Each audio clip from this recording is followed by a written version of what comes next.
At ngayon po ay handa na po tayong tumanggap ng inyong mga katanungan. We have very limited time, so we can only field 2 questions Ivan? for you, Claire. Natanong ko na ho kanina yung PNP, but I will ask the same question to the palace. Yung recently released political ad nga po featuring VP Sara and Senator Amy paints the situation in the country as black. Kulay ng pagluluksa due to hunger, crimes, and injustice, which is a clear imputation of failure on the Marcos administration. What does the palace have to do with You it? just said it is recent? Yesterday. Oh, ang akala ay 2022 campaign ads to.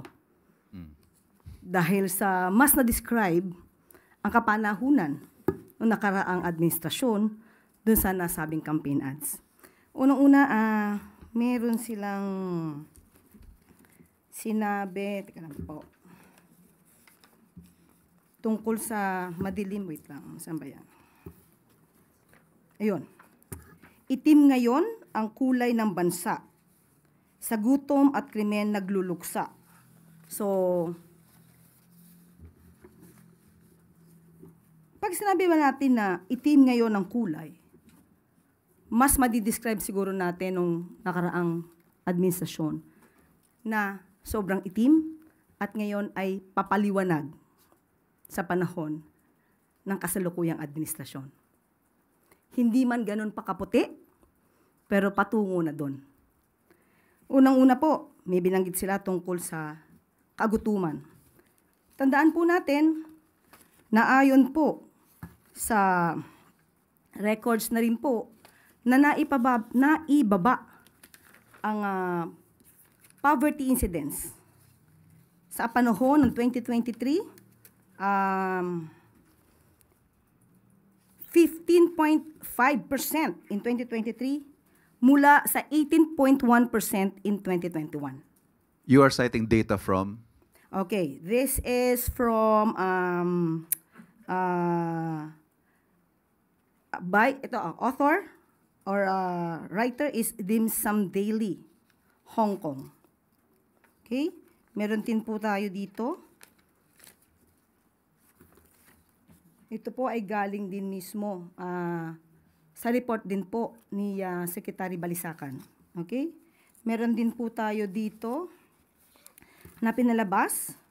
Ito naman ay galing kay Philippine Star, Delon Porcalia. Meron pong naitala na 7.2 trillion na utang ang dating administrasyon at dahil po dito ay patuloy pa rin po natin binabayaran sa kasalukuyang administrasyon. At sinasabi nila na tungkol sa krimen, tandaan po natin na meron din po na pinalabas na statistics at ito'y inayunan na rin po ng matagal ni Senate President Chis Escudero na sa panahon po ngayon ay mas mababa po ang crime rate as compared po sa karaang administrasyon. At sinasabi rin po ni Senator Amy, gutom na ang sikmura. Pinaliwanag ko na po yan about the poverty incidents. At gutom pa sa hustisya. Pero hindi po ba yung ibang mga kamag-anak, in particular po, babanggitin ko, ito ay galing sa panulat ni Christina Chi ng Philstar.com. Sinabi po ni, and I quote na po sa kanyang panulat, Dalia Cuartero, whose son was killed during a drug operation in 2016, described feeling overwhelmed with tears of joy, tears upon hearing of Duterte's arrest.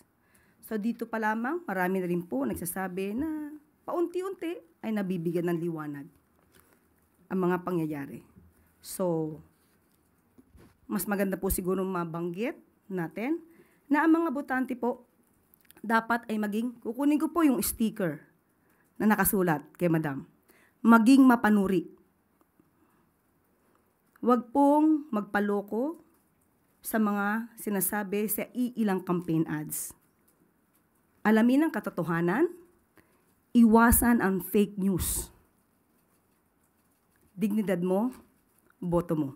Kinopya ko po yan lahat mula sa kanyang sticker. Yun lamang po. May reaksyon ho ba ang Pangulo? This coming from the second highest official of the land, supported by his own sister. Patungkol po dyan, patungkol po sa campaign na issues, maganda pong mas tanong na lang natin ang campaign manager. Mas authorized po siyang magsalita patungkol po sa ganyang klaseng relasyon. But have you taken this up with the President? What are his thoughts on this? Patungkol po sa kanyang kapatid? No, yeah. This particular ad, for example, which is Of course, the latest. hindi po nais ng ating Pangulo na magitong klaseng mga negatibo na pangangampanya. Lalong-lalo na po kung ito ay fake news.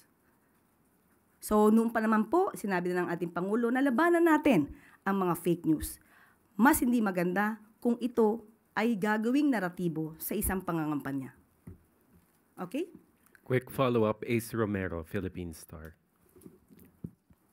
Yusek, the other camp described the present administration or the present state of the country under this administration as itim. Now, kung merong kulay na i-describe yung present admin with regard to our present conditions, kung meron man po, ano po yun? Papunta na po sa paputi. Konting kula na lang, medyo maputi na.